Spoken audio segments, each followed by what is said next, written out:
History books often record that the fall of great empires is always accompanied by the deafening roar of cannons, by skies set ablaze with fire, and the crumbling of ancient stone walls. But tonight we will turn to a completely different page of history, a page so quiet it is almost chilling, a space where the most powerful realm in the world, the empire upon which the sun never sets, silently surrendered its crown of global supremacy.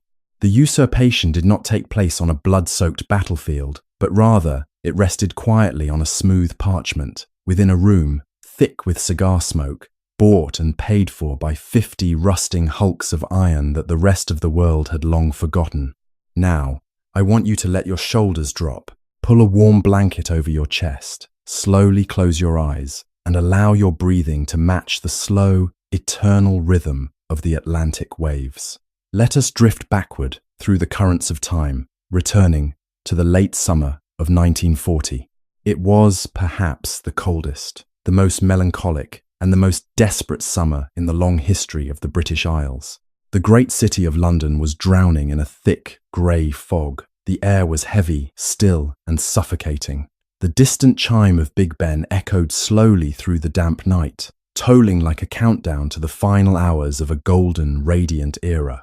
Down in the cobblestone alleyways, slick with cold mist, the darkness seemed to be swallowing every last fragile glimmer of human hope. Inside, Number 10 Downing Street, in a quiet study where the only sound was the rhythmic, mechanical clacking of an old typewriter, Prime Minister Winston Churchill sat paralysed in a faded, leather armchair. The pale yellow light cast long, exhausted shadows across his deeply lined face. In his hand, a half-burnt cigar slowly turned to ash. The grey flakes drifted down onto the oak desk, crumbling and fragile, much like the distant territories of his empire that were slipping out of his grasp. France, their most formidable ally on the old continent, had completely collapsed beneath the marching boots of the enemy. The phantom of the fascist war machine was now hovering just across the narrow, dark channel, hungry to devour this lonely, fog-shrouded island. For the first time in centuries of proud, unquestioned dominance over the vast oceans, the fiercely proud British people felt a profound, paralysing terror seeping into their very bones. The Royal Navy, their peerless pride, the invincible steel shield protecting the Queen's crown, was being stretched so thin across the waters that it was on the verge of snapping. They were bleeding for ships. They desperately thirsted for destroyers to escort the vital supply convoys, ships carrying the food and ammunition needed to survive, cutting through a stormy, treacherous Atlantic Ocean. Without those floating lifelines, this island would slowly starve in isolation, long before the enemy artillery could crush them into the mud. The survival of millions of souls now hung by a thread as thin as a spider's web in the howling wind. The pride of an empire over 300 years old had suddenly become a burden too heavy to bear. The primal will to survive forced the old Prime Minister to make the most bitter decision of his entire political life. He had to turn his tired eyes across the deep, dark ocean toward a young, vibrant power that was still slumbering in peace, and utter a plea for help.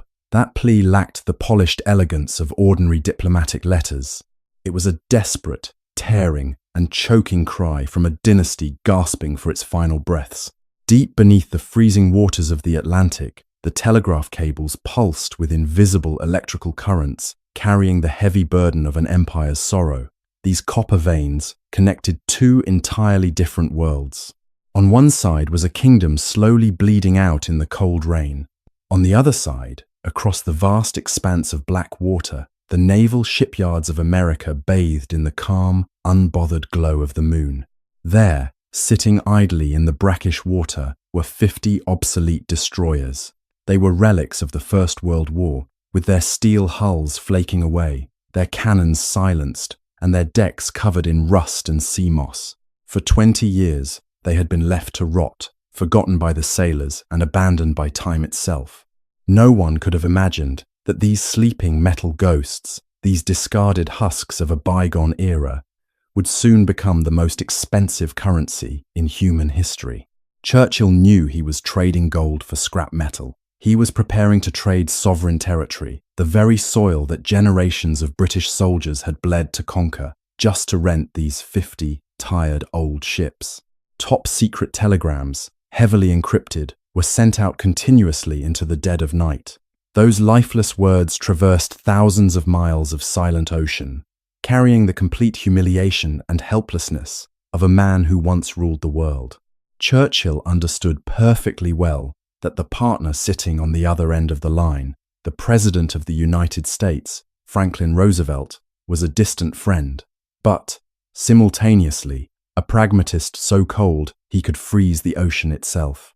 The generous America would never hand the British anything without extracting a worthy prize in return. Every salvation on the chessboard of global politics carries its own price tag, and this price, Churchill vaguely sensed in the cold night air, would permanently strip his nation of its global throne. The silence of historical currents sometimes carries a more devastating force than any bloody war. If you are relaxing your mind right now, you might just hear the biting cold wind whistling through the rotting wooden window frames of number 10 Downing Street. You might hear the dry, dead leaves scraping along the deserted pavements. That sound is not merely the heartbeat of nature, it is the exhausted sigh of an entire era. A monumental transfer of power was silently taking shape right in the endless dark. The crown of the world was not stolen by violence or by the sword. Rather, the one wearing it had to slowly unfasten it with his own hands, surrendering to absolute exhaustion and despair. While the ancient city of London was shivering beneath the cold, suffocating blanket of an impending apocalypse, a completely different world existed across the vast expanse of the Atlantic Ocean. There, the sun was still pouring its golden, warm light over the peaceful, untouched harbors of the American East Coast. If you could just let your mind drift away from the damp, smoky study of Winston Churchill and fly across the dark waters, you would find yourself standing on a quiet wooden pier in Philadelphia or Boston. Listen closely to the gentle, rhythmic lapping of the tide against the wooden pilings.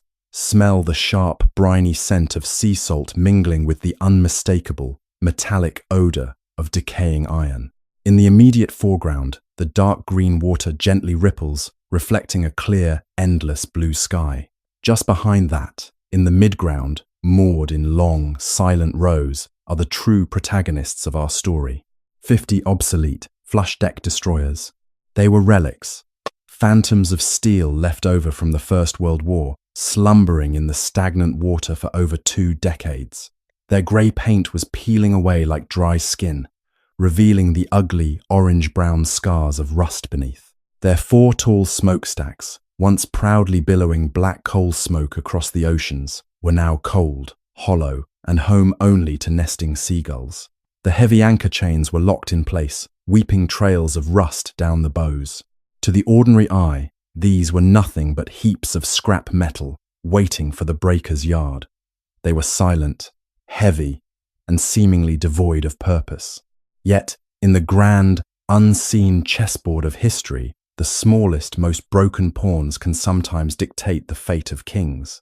While the British lion was bleeding out on the shores of Europe, its claws dulled and its mane matted with dirt, the American eagle was perched comfortably on its vast, unscarred continent, watching the old world tear itself apart in the distance.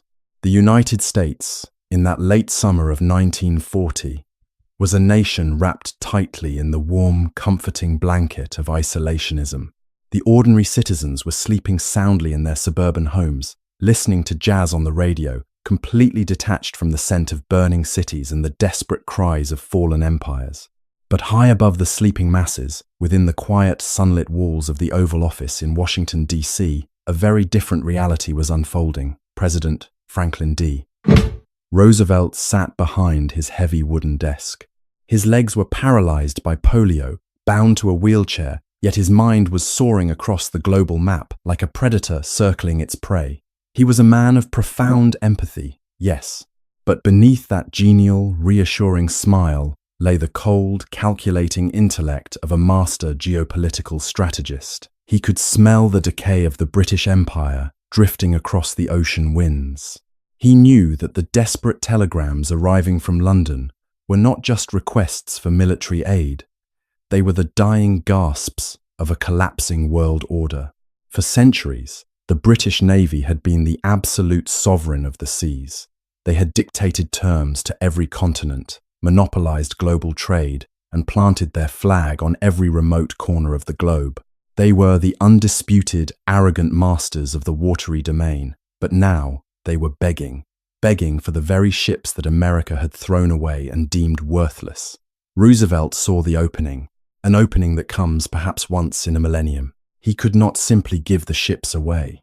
The American public, deeply suspicious of foreign entanglements and the endless wars of Europe, would never allow it. And the strict laws of neutrality forbade it. But more importantly, the harsh, unforgiving logic of power dictated that one must never rescue a drowning rival without taking their most prized possessions in return. This brings us to a quiet, profound truth of human existence, a truth as old as the mountains and as inevitable as the changing of the seasons. Power, much like water, is never stagnant. It flows endlessly. It naturally seeks the lowest ground. When a magnificent, ancient clay vase begins to crack from the immense pressure of time and conflict, the water it holds does not simply disappear. It leaks out, drop by drop, silent and unstoppable, gathering in a new, larger and stronger vessel. The British Empire was that cracking, exhausted vase, and America was the vast, empty basin waiting patiently beneath it. The 50 rusting destroyers were merely the excuse.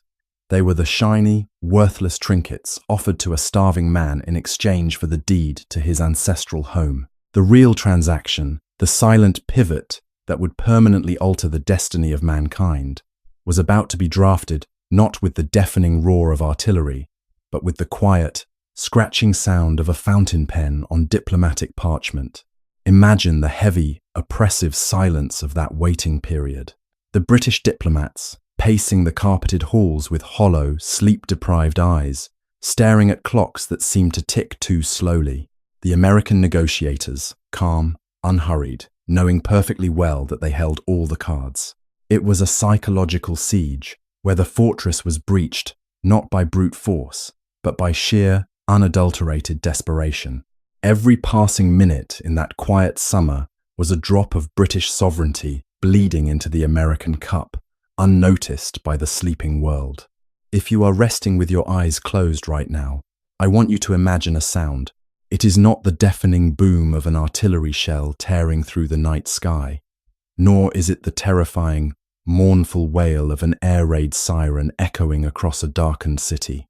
It is a sound much softer, much more intimate, yet infinitely more devastating in its permanence. It is the dry, sharp scratching of a metal fountain pen moving across a thick, heavy sheet of official parchment.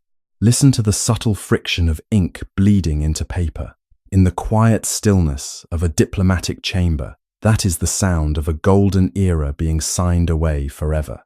It was the 2nd of September, 1940. The air in the room was thick, not just with the smell of ink and polished wood, but with the suffocating reality of absolute compromise.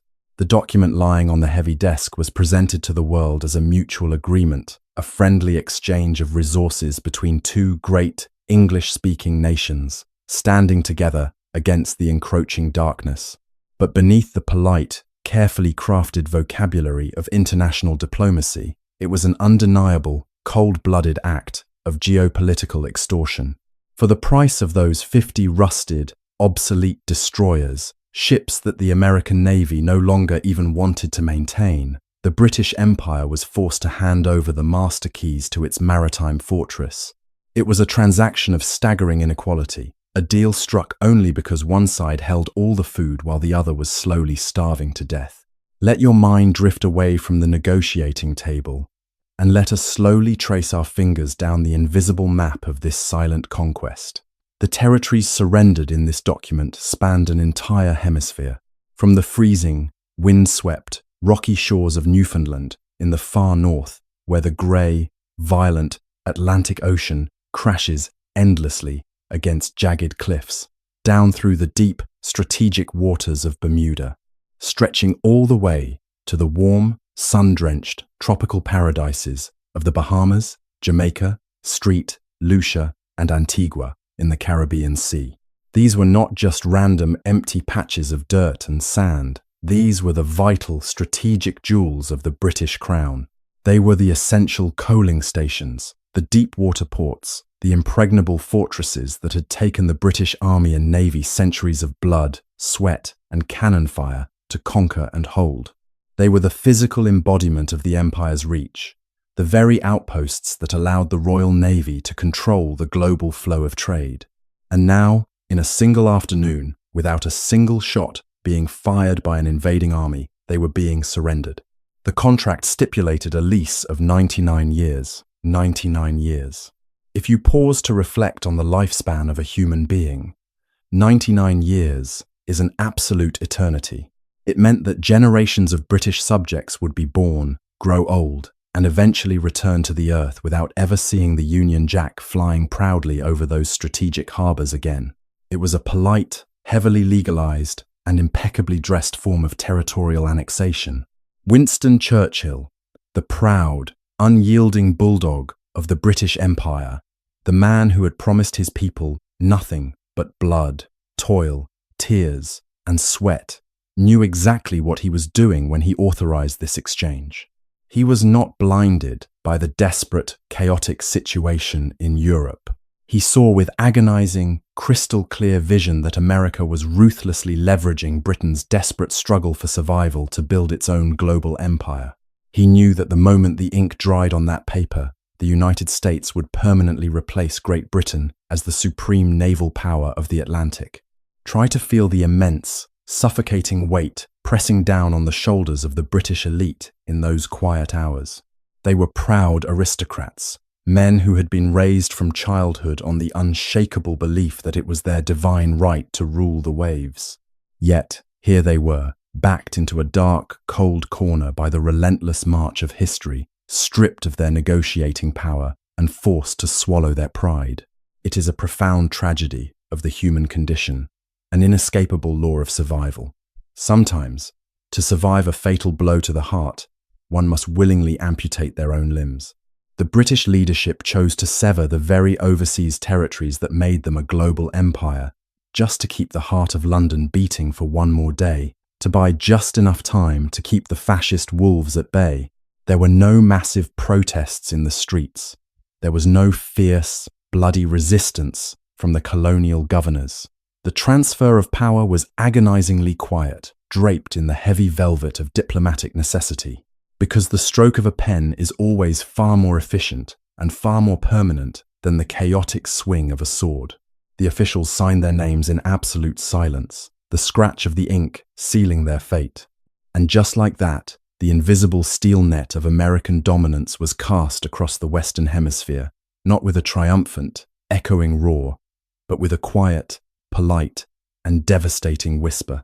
It is a bitter, almost cruel irony of the human story. An adversary, armed with thousands of roaring bombers, unleashing hellfire from the blackened skies night after night, could not break the iron spirit of the British people. Yet, their closest ally, sitting safely across the ocean, managed to quietly dismantle half of their empire with nothing more than a few strokes of ink. This is the ultimate paradox of power.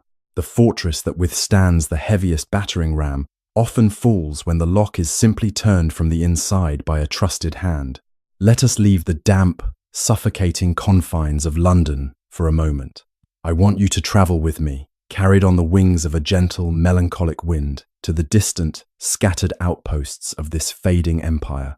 Imagine the fading, golden light of late afternoon bathing the rugged, frost-bitten coastlines of Newfoundland. Now, let that same wind carry you southward, over the deep blue waters, to the warm, tropical breeze sweeping across the pastel-colored colonial buildings of the Bahamas and the pristine, pink sand beaches of Bermuda. These lands, separated by thousands of miles of ocean, were about to share a single, profoundly quiet moment of historical surrender. Picture the scene at a small, sun-drenched naval garrison in the Caribbean. The air is thick with the scent of blooming hibiscus and the salty, ancient smell of the sea. The tall, slender palm trees sway gently, casting long, dark shadows across the perfectly manicured parade grounds. In the center of the courtyard stands a stark white flagpole, its painted wood peeling slightly from decades of tropical heat. For as long as any living soul on the island could remember, the Union Jack had flown proudly at the top of that mast, a vibrant symbol of the Queen's enduring reach. But on this particular afternoon, the atmosphere is heavy with an unspoken sorrow. A small detachment of British soldiers, their uniforms immaculate, but their expressions hollow and weary, stand at rigid attention. There is no grand military band, no roaring crowd, no triumphant speeches. The only sound is the rhythmic, hauntingly lonely call of a single brass bugle playing the final notes of the day. Listen to the dry, rhythmic squeak of the rope. Creak, creak, creak. The vibrant red, white, and blue fabric of the British flag slowly, inevitably descends. It flutters weakly in the wind, like a dying bird taking its final descent to the earth. The colonial governor, an old man whose chest is heavy with medals from forgotten wars, watches with a tight jaw and watery eyes. He is not just watching a piece of cloth being lowered. He is witnessing the sunset of his own life's purpose. He is watching the empire he bled for quietly shrinking back into the shadows. And then, almost immediately, a new piece of fabric is attached to the rusted clips. The rope squeaks again, pulling the bright, unblemished, star-spangled banner up into the fading tropical light. The American officers present do not gloat, they do not cheer, they salute in respectful silence, perfectly aware of the profound tragedy they are facilitating. It is a beautifully orchestrated pantomime of history, a polite, civilized transfer of dominion where the vanquished hands over the keys and the victor accepts them without firing a single shot. In those quiet moments, across dozens of islands and deep water ports, an invisible map of the world was being aggressively redrawn. The United States, a nation that had stubbornly hidden behind the walls of isolationism, had just stepped out of its shell and stretched its limbs across the entire hemisphere. Without deploying a single combat division, without shedding a single drop of American blood, Washington had successfully woven a massive, impenetrable ring of steel around the Atlantic Ocean. They arrived not as conquering warlords in tanks, but as quiet men carrying surveying equipment, blueprints, and endless bags of concrete. They began pouring foundations, dredging harbors, and building massive runways that would outlast the very empire that gave them the land. This was the birth of the modern American global footprint, a network of forward operating bases that would soon project their military might into every corner of the earth. It is a terrifyingly beautiful realization when you understand how easily the world changes hands. The British traded away the immovable, permanent earth of their strategic islands in exchange for 50 floating pieces of metal. Ships that were already dying, ships that were destined to rust away and sink into the forgotten depths of the ocean. It was a desperate, fleeting bandage applied to a fatal, gaping wound. If you are lying in the dark right now, listen closely. Can you hear the distant, hollow sound of the wind blowing through the empty, rusted smokestacks of those old destroyers? Can you hear the gentle, eternal lapping of the waves against the newly poured American concrete in Bermuda? The ocean does not care who claims to rule it.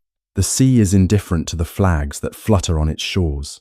It merely watches, silent and deep, as empires rise in arrogance and quietly fade away into the mist. Everything is temporary. Every grasp for power eventually slips away. Let us descend now down into the deepest, quietest trench of our story to look at the true fate of those 50 rusted ghosts of steel. When those aged American destroyers finally dragged their heavy, groaning hulls across the Atlantic and arrived in the damp British ports, the reality was a bitter, silent blow.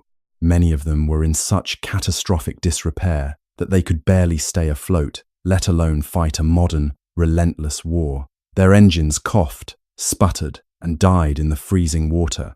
Their steering mechanisms jammed. Several of them never even saw a single moment of combat, quietly breaking down and being towed straight to the scrapyards to be melted down. The great British Empire had traded away its eternal fortresses, its unyielding global supremacy, for a handful of fragile, dying ships that offered little more than a fleeting illusion of safety. It was a desperate, tragic exchange, paid for with the very soul of a nation. But if you look closely, through the quiet, forgiving lens of time, there is no anger to be found here. There is no ultimate right, and no ultimate wrong. There is only the profound, inescapable law of impermanence.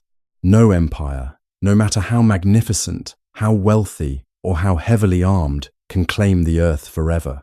The mighty lion, after centuries of roaring and ruling the vast plains, must inevitably grow old, its teeth dulling, its eyes clouding over as it rests its weary head. And the young, vibrant eagle that takes its place, soaring high above the new world with absolute authority, will one day also tire, eventually yielding the vast sky to whatever comes next. History is a harsh, relentless river. It slowly erodes the tallest mountains and washes away the grandest ambitions of men. The brilliant, ruthless geopolitical calculations of Winston Churchill and Franklin Roosevelt, the panic, the desperation, the quiet, scratching strokes of the fountain pen in the dead of night, they have all been covered by the thick, gentle dust of time. The ocean remains. The deep, dark Atlantic still crashes against the cold cliffs of Newfoundland and gently laps against the warm, pink sands of the Bahamas.